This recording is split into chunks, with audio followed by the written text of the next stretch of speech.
7 en punto de la mañana, queridos amigos, aquí estamos ya con la edición primera de este día, martes de Comercio TV. Con toda la información nacional y también internacional, tenemos 2 horas más de información. La temperatura en esta ciudad a esta hora, 8 grados centígrados, lluvias dispersas, está nublado y el tráfico, terrible. Ali querida, ya comenzó a ponerse complicado a esta hora. Es que la lluvia también complica más el tráfico, por eso nosotros le recomendamos que salga a tiempo de su casa para que llegue bien a donde tenga que llegar y no esté apurado y no provoque tampoco accidentes. Vista panorámica del satélite del tráfico de la ciudad de Quito a esta hora.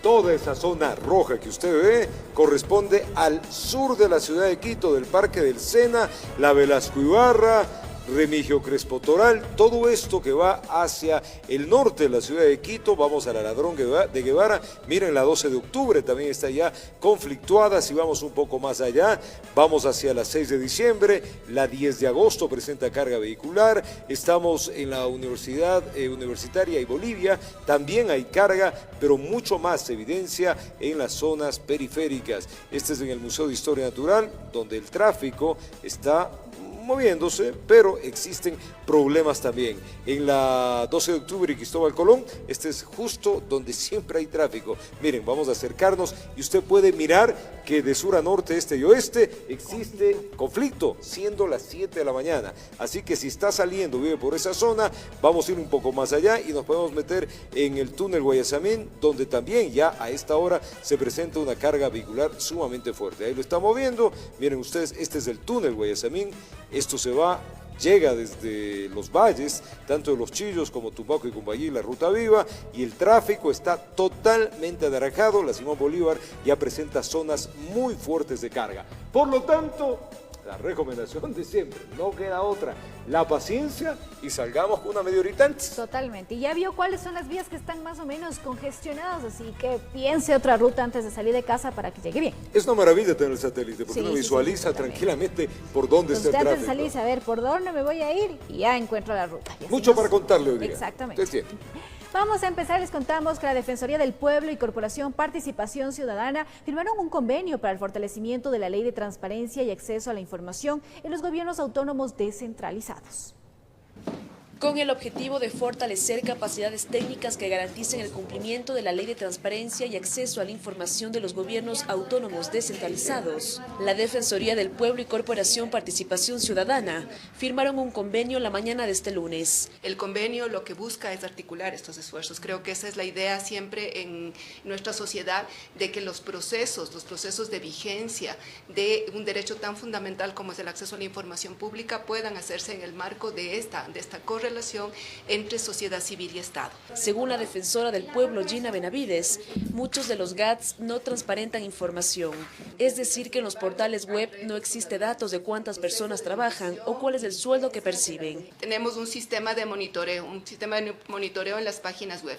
Entonces revisamos, algunos gobiernos locales cumplen en su totalidad, algunos parcialmente y otros que lo cumplen muy bajo. A través del convenio se realizarán capacitaciones para que los gobiernos municipales cumplan con la ley. Vamos a poder aunar los esfuerzos, especialmente en todos estos procesos de capacitación. Vamos a articular entre los técnicos de la Defensoría del Pueblo y también de la corporación para promover estos procesos de capacitación. Por su parte, Ruth Hidalgo, de Participación Ciudadana, mencionó que otro de los retos institucionales está enfocado en el manejo de información de los partidos políticos.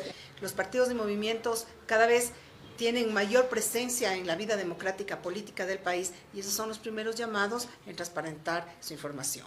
De acuerdo a la Ley Orgánica de Transparencia y Acceso a la Información Pública, la Defensoría del Pueblo es el ente encargado de la promoción y vigilancia del cumplimiento de la misma, informó Priscila Cadena. 7:04 de la mañana, la audiencia prevista para solicitar al juez Vicente Rivadeneira el levantamiento de medidas cautelares para la realización de la consulta popular sobre realización de actividades mineras en Quizacocha, en la provincia de Azuay, se suspendió. Ante ello, se espera que la misma se instale este día martes. Diana Tamaín, la presidenta del Consejo Nacional Electoral, y Vicente Benalcázar, viceministro de Minas, asistieron la tarde de lunes a esta diligencia. Le vamos a contar. A pocos minutos del ingreso de la presidenta del Consejo Nacional Electoral, Diana Tamaint, a la Unidad Judicial de Garantías Penales, Contravenciones y Menores Infractores de la Judicatura, decenas de personas acudieron a los exteriores de este lugar a protestar para que no se levanten las medidas cautelares que suspenden la consulta popular sobre actividades mineras en Quimsacocha. Nosotros perdemos empleo, se pierde directo e indirectamente, no solo perdemos nosotros en la comisión del Estado. Pero entonces ustedes están de acuerdo en que se realice explotación minera en su territorio o que no se realice. Estamos de acuerdo que se realice tecnificadamente, industrialmente, y sé que las empresas son bien responsables. Nosotros no queremos minería ilegal. Precisamente la titular del Consejo Nacional Electoral asistió para conocer el pronunciamiento del juez sobre el levantamiento de medidas cautelares para la consulta en Quimsacocha. Sin embargo, esta se suspendió. La consulta popular en Quimsacocha va porque el juez de última instancia se ha pronunciado y es clara la ley y el código de la democracia que se debe proceder y se debe ejecutar las sanciones que fueran respectivas a quien se oponga a un proceso de elección convocado y que estamos a puertas ya para el 24 de marzo. Y tras estas declaraciones nace una confusión, pues al parecer, según el pronunciamiento del viceministro de Minas, quien también estuvo convocado a esta audiencia, la consulta sí estaría suspendida. Respetamos el pronunciamiento de ella, también creemos que es importante poner sobre la mesa que esto es un tema de derechos constitucionales, no es un tema electoral. De su parte, la Corte Constitucional, mediante un comunicado, confirmó que los anteriores jueces no se pronunciaron sobre las propuestas de consulta popular presentadas por el Consejo Nacional Electoral y provenientes de diferentes gremios, por lo que, de acuerdo a la ley, se entendió como un dictamen favorable. Con los antecedentes, la actual Corte deliberó y archivó la causa. Mediante el documento, la Corte asegura que la decisión no implica un pronunciamiento sobre el fondo, así que se entiende que el proceso electoral continuará de acuerdo con la respectiva convocatoria. Informó Javier Rosero. El Comité Empresarial rechaza la decisión del CNE de solicitar la destitución del juez que dio paso a las medidas cautelares para suspender la consulta popular en Quimsacocha. Afirman que el país podría verse afectado si la minería en ese sector se prohíbe. Es una posición en conjunto que toman los empresarios del país y la Cámara de Minería. Respaldar la decisión del juez que otorgó medidas cautelares para que la consulta popular en Quimsacocha se detenga. Que se respeten las decisiones judiciales emitidas y adoptadas. Rechazan la decisión de la presidenta del Consejo Nacional Electoral de solicitar la destitución del juez. Aseguran que detrás de esta pretensión del Consejo existen varios intereses políticos. Frenan alrededor de 5.300 millones de dólares de inversión que llegará hasta el 2021 al Ecuador. Frena alrededor de 1.300 millones de dólares en recaudación para el gobierno ecuatoriano. Y que no es posible que un grupo de personas de una comunidad busquen bloquear la explotación minera del sector que beneficia a todo el país. Entonces, irresponsablemente, usted no puede dejar que por medio de la decisión de pocos ciudadanos en una consulta popular se frene a un sector tan importante y estratégico para sacar a la economía del país adelante. Te apelamos a que la razón, pero sobre todo el derecho, se siga manteniendo en un país ávido y necesitado de inversión extranjera. Concepto con el que están de acuerdo en el Viceministerio de Minas, que el gobierno aceptará cualquiera que sea la decisión que tomen las autoridades judiciales, pero dejan en claro que dar paso a esa consulta pondría en peligro la concesión entregada para la explotación minera en la zona. Nosotros tenemos la obligación como gobierno, por un compromiso del Estado que tenemos con esas inversiones. Si como gobierno nosotros permitimos que un proyecto estratégico se caiga y se muera por cualquier razón o circunstancia, nosotros vamos a salir a un arbitraje internacional, demandados por la empresa, que al día de hoy ha invertido 456 millones. Y esto repercutiría en la situación legal del país, pues una demanda en tribunales internacionales le costaría al Ecuador cerca de 700 millones de dólares. Un proceso de consulta popular a nivel parroquial no puede irse en contra de un proyecto estratégico de interés nacional. Informó Javier Gallo.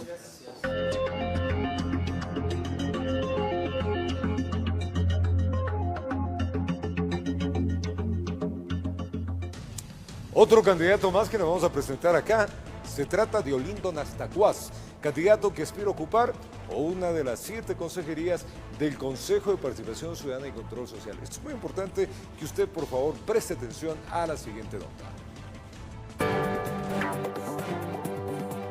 Olindo Nastacuaz Pascal, edad 42 años, estudios realizados, profesor de educación primario, nivel técnico superior, experiencia laboral, asistente técnico del Consejo de Participación Ciudadana y Control Social, vocal del Gobierno Autónomo Descentralizado Parroquial Rural de Tulumbí, presidente de la Federación de Centros Agua del Ecuador, FCAE. Y en esos comicios se elegirán por primera vez a los 7 consejeros de participación ciudadana en las urnas. En la siguiente nota les mostramos cómo debe sufragar en cada una de las 3 papeletas. Entre sus atribuciones está impulsar investigaciones y denuncias de corrupción en la función pública. Fue un mandato que surgió en la consulta del 4 de febrero de 2018. Los 7 consejeros de participación ciudadana que eran seleccionados por concurso de oposición y méritos, tras un proceso de preselección. 43 candidatos ahora pasarán por el fuero popular. El vicepresidente del Consejo Transitorio explica las 12 atribuciones del organismo, que es parte de la función de transparencia. Designar, entre otros, al Procurador General del Estado, al Defensor del Pueblo, al Defensor Público, a los miembros del CNE, del Contencioso Electoral, los superintendentes. Durante un año la transitoriedad acató el mandato popular en torno a la evaluación y eventual destitución de autoridades. Precisa que aquello se sustentó en esa soberanía. Los nuevos consejeros. Investigar denuncias sobre actos u omisiones o generen corrupción. Emitir informes que determinen la existencia de indicios de responsabilidad. Aparte de las 5 papeletas para elegir a las dignidades seccionales, habrán 3 más para los fines pertinentes. Una compuesta por 28 hombres, otra con 11 mujeres y la tercera con 4 postulantes de las etnias inmigrantes. Solo podrá escoger 3 hombres, 3 mujeres y 1 o una por las nacionalidades. Hacer lo contrario anularía su voto. Porque ahora hay un desconocimiento casi total de quiénes son los candidatos, de qué es lo que proponen. Muchos proponen cosas que no tienen nada que ver con sus competencias según la Constitución. Agrega Vladimiro Álvarez que al margen de la campaña por el voto nulo, el elector debe asumir su derecho político, que al final es poder ciudadano. No hay que dejar a otros la responsabilidad de elegir. Todos tenemos que elegir entre los candidatos y buscando las mejores alternativas para que cumplan a cabalidad. Informó Jorge Escobar. Y a partir de las 20 horas con 30 minutos del 24 de marzo ya se podrá conocer los primeros resultados oficiales de las elecciones seccionales. El Consejo Nacional Electoral iniciará los procesos de datos de alcaldes, seguidos también de los prefectos. Conozcamos un poco más. Alrededor de 7 horas podría tomarle al Consejo Nacional Electoral CNE procesar todas las actas, esto en la dignidad de alcaldes, en las provincias medianas y pequeñas. En provincias grandes como Guayas, Manabí, Azuay, 25 horas de ingreso solo para alcaldes. Para prefectos de 2 a 6 horas, cabe aclarar que esto no es para el escrutinio, sino para la digitación de actas, es decir, el ingreso al sistema informático. Una vez que las juntas receptoras del voto contabilizan los votos de las mesas, pero a partir de las 20 o 20 horas 30 del domingo 24 de marzo, día de las elecciones, ya se publicarán los primeros datos oficiales. Los usuarios, las organizaciones políticas, la ciudadanía va a empezar a visibilizar en la página web del Consejo Nacional Electoral. Y con la cantidad de candidatos va a ser un proceso un poquito complicado para los miembros de juntas receptoras del voto, por eso no podemos tener la irresponsabilidad de decir a tal hora va a estar ya los resultados.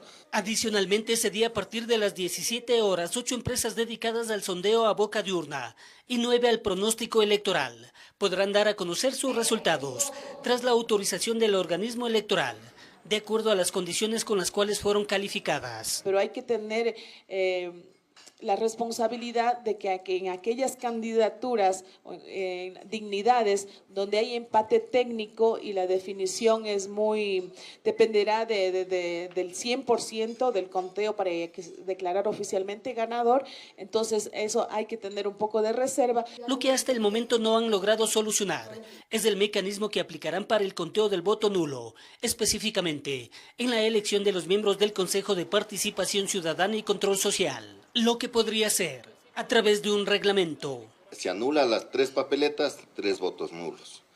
Se anula 2 papeletas, 2 votos nulos. Ese es mi criterio personal. El criterio que se plantea desde la presidencia es de que cada ciudadano tiene el derecho a 7 votos. Siendo el derecho de tener 7 votos, también tengo el derecho de tener 7 votos nulos. Punto álgido que se prevé sea resuelto este martes, informó Héctor Romero. Instituciones del Estado se aseguran que el voto facultativo para jóvenes de entre 16 y 17 años se lleve adelante con efectividad durante las elecciones del 24 de marzo del 2019. Para tal efecto se está ejecutando de manera planificada talleres de capacitación en instituciones educativas del país. Mediante un acuerdo interinstitucional, el Consejo Nacional para la Igualdad Intergeneracional, conjuntamente con el Consejo Nacional Electoral y el Ministerio de Educación, vienen ejecutando desde el año anterior y de manera intensiva desde enero hasta marzo de 2019, talleres de capacitación sobre el voto facultativo en todo el país. En los talleres se discutió estos temas, luego, digamos, por parte de los estudiantes también existe una recepción importante, porque muchos de ellos no conocen que tienen esta facultad, digamos, no conocen que tienen este derecho. Entonces es importante, digamos, conversar con ellos para que sepan primero que pueden hacerlo, no sé, que es algo facultativo que pueden hacerlo, y segundo, que tienen otros derechos como el tema de la participación directa. Según el numeral 2 del artículo 62 de la Constitución, el voto será facultativo para las personas de entre 16 y 18 años de edad, los mayores de 65 años, las ecuatorianas y ecuatorianos que habiten en el exterior, los integrantes de las Fuerzas Armadas y Policía Nacional y las personas con discapacidad. En el MIES se hizo 9 talleres de capacitación réplica del MIES y se llegó alrededor de 1.200 técnicos del MIES a nivel nacional que luego evidentemente replicaron con la población adulta mayor. Dentro de la campaña Democracia en Igualdad, que busca hacer efectivo el derecho de una persona a participar en elecciones, se han realizado 58 talleres distritales con metodología de réplica. Con aquello se prevé capacitar a 2.098 docentes. Se alcanzó, digamos, una capacitación de 1.366 docentes en el régimen Sierra, y efectivamente luego se hicieron, ¿no es cierto?, talleres de réplica con los estudiantes dentro del régimen Sierra. En 2014, según el secretario técnico del Consejo Nacional para la Igualdad Intergeneracional, del total de electores solo el 19% representó el voto facultativo, mientras que en 2017 fue del 25%, es decir, más de 2 millones de ciudadanos hicieron uso de este derecho. El voto facultativo para adolescentes, afirman los entendidos, ha permitido que estos asuman un rol protagónico al ser parte activa de las decisiones político-públicas del país. Informó Javier Rosero. Momento de hacer una pausa comercial. Al retornar, la Unión Europea otorgará al Ecuador $51 millones para la costa y frontera norte. El asambleísta Byron Suquilanda rechaza acusación por presunto abuso sexual. Estas y otras informaciones al retornar a las 7:18 en la mañana. Ya venimos.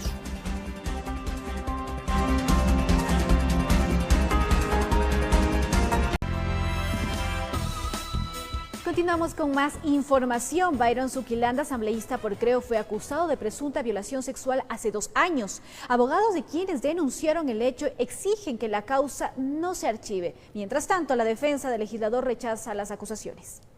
Hasta la Fiscalía General del Estado llegó Víctor Rivadeneira, abogado defensor de una joven que en julio del 2018 habría presentado una denuncia en contra del asambleísta de Creo, Byron Suquilanda, por presunta violación sexual. Vista de que se encuentra el tema de la investigación reservada, esto sucedió hace aproximadamente casi 2 años. Hace 1 año fue presentado el tema de la denuncia, ya se están haciendo las diligencias correspondientes dentro de Fiscalía, están el tono social, están las versiones, y lo que esperamos ahorita actualmente es que se logre hacer el tema de la formulación de cargos. Sin mayores detalles, el jurista insistió en que se dé trámite a esta acusación, pues asegura que hay presiones políticas que han entorpecido la indagación. Lamentablemente nos estamos enfrentando bajo presiones y bajo un dinamismo político por el señor Suquilanda. Ha existido presiones, ha existido presuntamente también el tema de amenazas de intimidación en contra de ciertas personas, e incluso abogados que ya han patrocinado el tema de estas causas han sido amenazados. Por su parte, el asambleísta Suquilanda rechazó las acusaciones realizadas en su contra. La supuesta víctima dice haber sufrido un ataque sexual en el mes de junio del año 2017 y presenta la denuncia en julio del año 2018, es decir, 13 meses después del supuesto delito de violación. Lo que se pretendía a mi cliente es extorsionarle. Que la denuncia en su contra en la Fiscalía está a punto de ser archivada por falta de documentación probatoria y porque todas las diligencias realizadas se encaminan a ratificar su presunta inocencia. No existe ningún elemento de convicción, ningún indicio que vincule a mi cliente supuestamente causante o haber perpetrado el delito que se le denunció. En Quito informó Andrea Orbe. Mucha atención, el bloque de Alianza País busca una salida jurídica para que el Pleno de la Asamblea sea el que defina el mecanismo para iniciar una investigación por las denuncias realizadas en torno a supuestas empresas offshore de familiares del presidente Lenín Moreno. Este análisis podría darse ya la próxima semana, le contamos. La decisión la tomó el bloque de Alianza País y Aliados en la reunión de la semana pasada, que el Pleno analice una salida jurídica para determinar qué mecanismo legal se aplica para la posible investigación de esta denuncia. Transparentar todos los hechos suscitados alrededor de esta cantidad de difamaciones e injurias presentadas por el Correato en contra del presidente Lenín Moreno. Se buscarán las estrategias que permitan que todo se esclarezca sin tapar nada a nadie. Por lo menos la intención nuestra no ha sido de ocultar nada que tenga que ver incluso con el presidente de la República. Es que acá tienen en claro que no es posible la creación de una comisión especial, que esa atribución no se la puede aplicar al presidente. La salida podría ser analizada en un debate interno en el Pleno. El presidente de la República no puede ser llamado simplemente o formarse una comisión para que vaya o comparezca a otra comisión. Hay que buscar los parámetros y si en esa discusión se encuentra que hay causales incluso para un juicio político, pues tendrá que hacérselo. Durante esta semana la asamblea no ha sido convocada, por lo que el tema quedará postergado para después de elecciones. Los morenistas aseguran que es necesario investigar todo. Debatir, traer los hechos concretos y verídicos al Pleno de la Asamblea Nacional y que sea el pueblo ecuatoriano el que decida quién está del lado de la transparencia y quién está del lado de la defensa de la corrupción y la impunidad, como están en este momento los defensores del Correato. Hay que buscar los parámetros y las estrategias que permitan que se realice una verdadera investigación para que los resultados sean lo que espera el Ecuador y no un sector en particular. Además, acá se adelantó que avanza la investigación en torno a la filtración del audio atribuido a la presidenta de la Asamblea y que ha quedado en claro, dicen desde el morenismo, que dentro de la legislatura existe una especie de espionaje. Respaldamos la postura de que se investigue y se llegue a determinar cuál fue el mecanismo, cómo se dio esta grabación y cuál fue la manipulación concreta que se le dio a lo que se grabó. Que esta investigación avance y que en los próximos días se podrán conocer los resultados de esa indagación, informó Javier Gallo. El canciller José Valencia expresó su respaldo a la iniciativa del presidente de Chile, Sebastián Piñera, de crear Prosur, un organismo que reemplazaría a UNASUR. Además, aclaró que Ecuador dejó de aportar económicamente a la Unión de las Naciones Suramericanas. Nosotros estamos apoyando la convocatoria del presidente Piñera para, juntos los presidentes de nuestra región sudamericana, considerar qué viene a futuro, cómo podemos trabajar para producir una integración que esté lejos de banderías políticas. Mire, con respecto a UNASUR, el presidente anunció el retiro del Ecuador de la organización, pero en primer lugar mencionó y manifestó que el Ecuador dejaría de participar. De hecho, ya no está participando oficialmente, ni extraoficialmente tampoco, ni tampoco contribuir presupuestariamente, adicionalmente a lo que ha venido contribuyendo hasta ahora. La Unión Europea otorgará $51 millones al Estado ecuatoriano para el desarrollo en la frontera norte y la reactivación económica en las provincias de Manabí y Esmeraldas. La firma de los dos convenios son de financiación no reembolsable. Muy buenos días. La Cancillería y la Unión Europea firmaron la mañana de este lunes dos convenios de financiación no reembolsable destinados a apoyar dos programas del Plan Toda una Vida impulsado por el gobierno. El primero está destinado a la reactivación económica de Manabí y Esmeraldas, zonas afectadas por el terremoto del pasado 16 de abril de 2016. 29.5, grosso modo 30 millones de euros para la reactivación. De ellos nos preocupa tanto como reconstruir materialmente, nos interesa mucho reforzar institucionalmente las regiones afectadas. En lo que se refiere al apoyo de las dos provincias, la Unión Europea ha realizado un importante aporte en varias fases, como asistencia humanitaria, proceso de reconstrucción y finalmente impulsará la reactivación, mientras que el segundo convenio aportará al desarrollo de la frontera norte. De que esa es una zona donde hay alto grado de vulnerabilidad social y en este sentido fortalecer el desarrollo social, fortalecer a las comunidades, fortalecer los emprendimientos, las obras de infraestructura en beneficio de la comunidad son básicas y fundamentales. Con estos dos convenios, el organismo europeo otorgará $51 millones al Estado. Según Jorge de la Caballería, jefe para América Latina de dicho organismo, el aporte económico es una muestra de la relación con el Ecuador y con sus políticas. Una ayuda que se circunscribe en un contexto de relación profunda de hace muchos años y que trabaja además, en la medida de lo posible, políticas de Estado del Ecuador. La Unión Europea es el mayor socio cooperante del país y está presente con una delegación desde el 2003. Informó Priscila Cadena. En otro tema, les contamos que fue velado el cuerpo de Clever Castillo, el hombre que murió durante un confuso incidente con miembros del Ejército Nacional en la parroquia fronteriza de Mataje. Las Fuerzas Armadas reiteraron su respaldo a los uniformados, pues aseguran que actuaron en legítima defensa. En la ciudad de Quito fueron velados los restos mortales de Clever Castillo. Su familia cuenta que el hombre de 36 años, desde hace más de una década que trabajaba en San Lorenzo haciendo fletes. Dicen que el día que murió estaba trabajando. Entonces, ¿qué pasa? Que él se ha ido con el chofer. Ya para llegar a dejar los 6 quintales de cemento y las 2 bombas de gasolina. Salen a una cuadra, salen los militares. Salen y el guambra, el chofer, se asusta y comienza a dar retro. Y los señores militares, me lo apuntan como que fuera criminal, mijo. Claman por justicia, pues aseguran que los uniformados mataron a un inocente, pero eso será determinado por las investigaciones que ya están en marcha. Según explicó el ministro Osvaldo Jarrín, los militares actuaron en legítima defensa, haciendo uso progresivo de la fuerza. La patrulla militar está cumpliendo órdenes. ¿Por qué fugó? ¿Y por qué quería atentar en contra de la patrulla?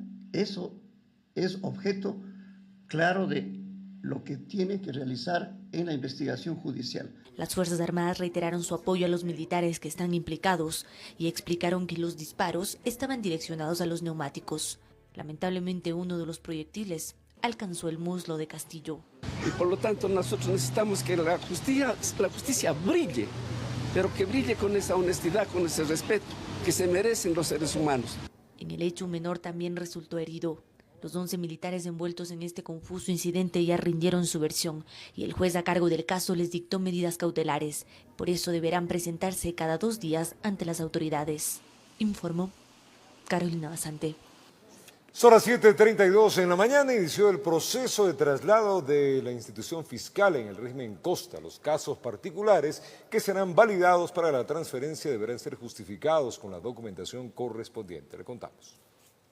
La información que ingresa en el proceso de solicitud es verificada y analizada. Mediante la documentación, los representantes de los estudiantes deben justificar la razón por la que requiere el cambio del plantel educativo y esta, a su vez, debe ser parte de los casos específicos que menciona el Ministerio de Educación para validar la transferencia. Posterior a esto, dentro de un margen de aproximadamente 30 días, va a tener o recibir una respuesta que es enviada a través de un mensaje de texto al teléfono que en este caso el representante otorga y también lo puede incluso registrar o verificar en la página del Ministerio de Educación. La fase de traslados arrancó este lunes 18 de marzo en el régimen Costa para el periodo lectivo 2019-2020.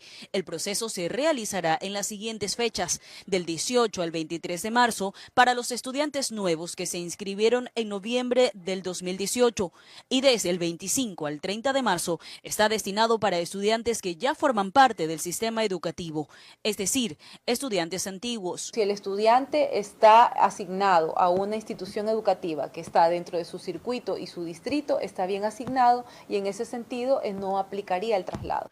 Para el proceso, el padre, madre o representante legal deberá acercarse de lunes a viernes desde las 8 de la mañana a las 5 de la tarde y los sábados desde las 9 de la mañana hasta las 4 de la tarde a la sede más cercana a su domicilio. La atención en las sedes se realizará de acuerdo al último dígito de cédula del representante. Se tiene previsto que los estudiantes de planteles educativos fiscales inicien clases el próximo 22 de abril. Informó Adriana Méndez. Y en 3 grupos se dividirá a los más de 17,000 clientes que adquirieron las entradas del concierto fallido del cantante mexicano Luis Miguel. La empresa encargada informó a través de un comunicado todo el proceso que se seguirá para la devolución del dinero. En la primera etapa se procederá con el reintegro para las personas que hayan adquirido el servicio de ticket seguro. En la segunda etapa se tomará en cuenta a los clientes que compraron los boletos sin ese servicio, mientras que en la tercera etapa ingresarán los que realizaron sus compras en los puntos de venta oficiales. Se detalla que por seguridad de los compradores, en la primera y segunda etapa, la devolución se realizará a través del mismo medio de pago en el que el cliente realizó la compra y deberá presentar el ticket en cualquier estado.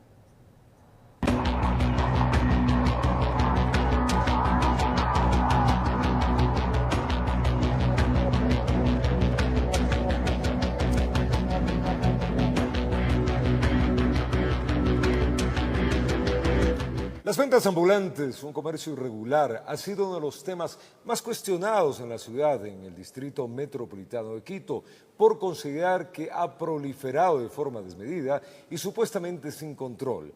Pero, ¿qué se ha hecho en este ámbito en la actual administración municipal? ¿Cuál es el reto para el futuro alcalde? Le develamos. Salimos a las calles a preguntar a la ciudadanía cuál considera que es el problema que enfrenta Quito y que debería ser prioridad para la nueva alcaldía. Esto fue lo que nos respondieron. Ay, las ventas ambulantes sí son terribles. Congestiona las aceras que son para los peatones. Las ventas ambulantes son un fastidio, no hay por dónde pasar, venden comida, botan basura, entonces todo es un problema en común. Es un peligro. O sea, tanto para el que vende como para el que compra.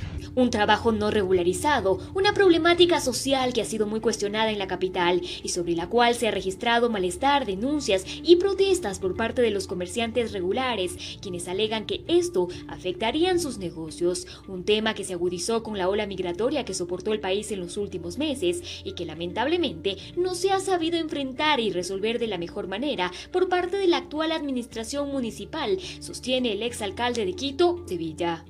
Lo único que se ha hecho es tratar de combatir las ventas ambulantes parcialmente, y con el flujo, sobre todo de venezolanos que hemos tenido, eso se vuelve todavía más difícil. Durante el 2018, la Agencia Metropolitana de Control realizó en toda la ciudad más de 2.600 operativos de control del espacio público y en lo que va del 2019 se han ejecutado cerca de 470, indica Alejandra Molina, directora de inspección de la institución, para quien el trabajo que se ha venido realizando en el marco de esta problemática no solo ha sido sancionador, y prueba de ello es la campaña que se llevó adelante Rompe el Círculo, que promueve primero concientización ciudadana para que la ciudadanía primero conozca de qué se trata la ordenanza metropolitana y en segundo lugar más bien incentive al comerciante autónomo a que se formalice. En lo que va del 2018, se han entregado 4.700 autorizaciones de comercio autónomo en el espacio público a través de requisitos sencillos, señala, pues es un proceso que no requiere de mucho esfuerzo, considerando que con ello se evitarían retenciones de productos y multas que llegan hasta el 50% de un salario básico unificado, es decir, $197. Pero más allá de ello, la ciudadanía debe hacer su parte en este tema, sostiene. Tenemos que ser corresponsables. Nosotros queremos una ciudad linda, organizada, limpia, perfecto. Vamos nosotros a colaborar con la autoridad y comprar solamente a los comerciantes formales, no a los informales. Esa es la idea. ¿Por qué? Porque de esta manera nos estamos organizando como ciudadanía. Aunque para Sevilla la solución no radica en operativos para sacarlos de las calles, sancionarlos o seguir dando autorizaciones, sino una correcta planificación que amplíe el número de mercados en la ciudad. De diferente tipo. mercados de artesanías, mercados de productos comestibles, pero también mercados de otros productos.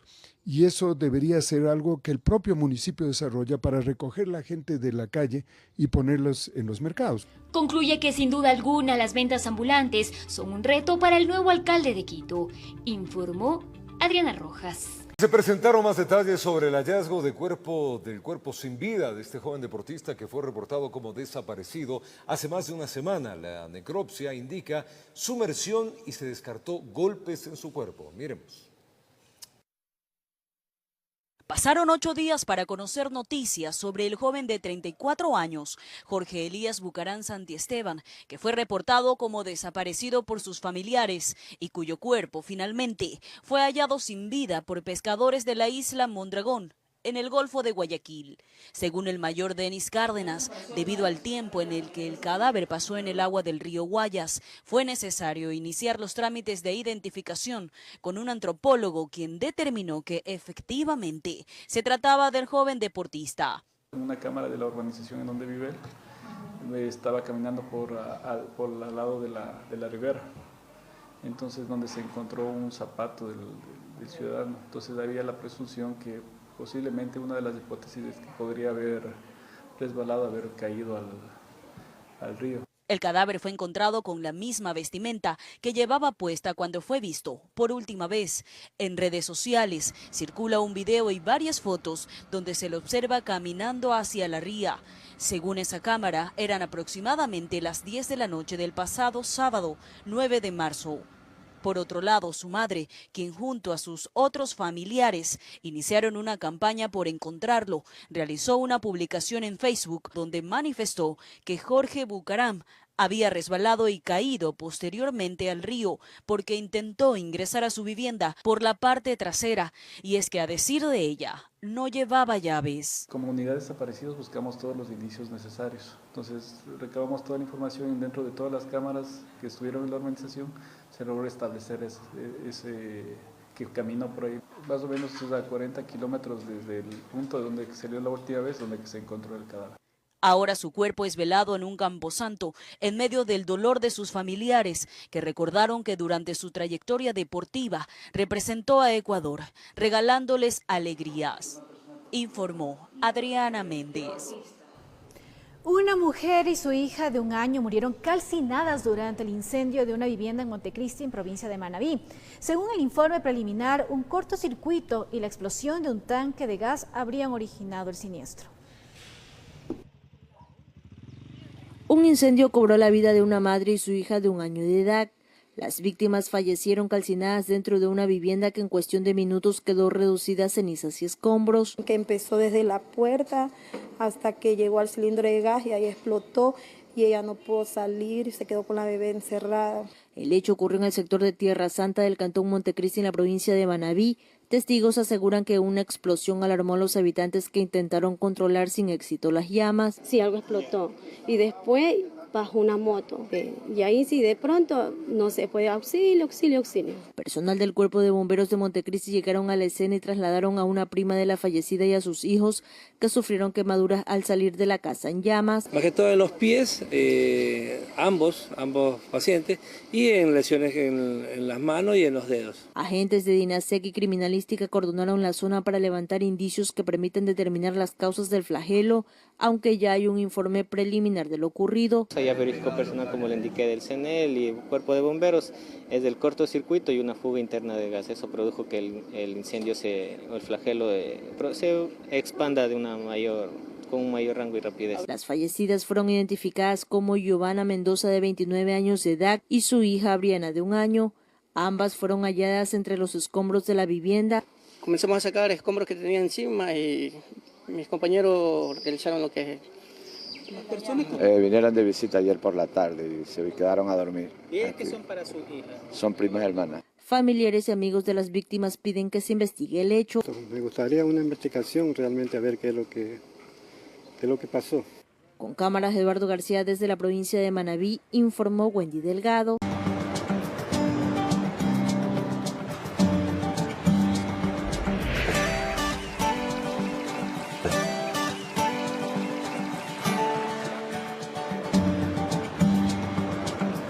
parte de la ruta Spondylus. Su vida nocturna, su gastronomía y el surf hacen de este destino el preferido de turistas nacionales y también extranjeros.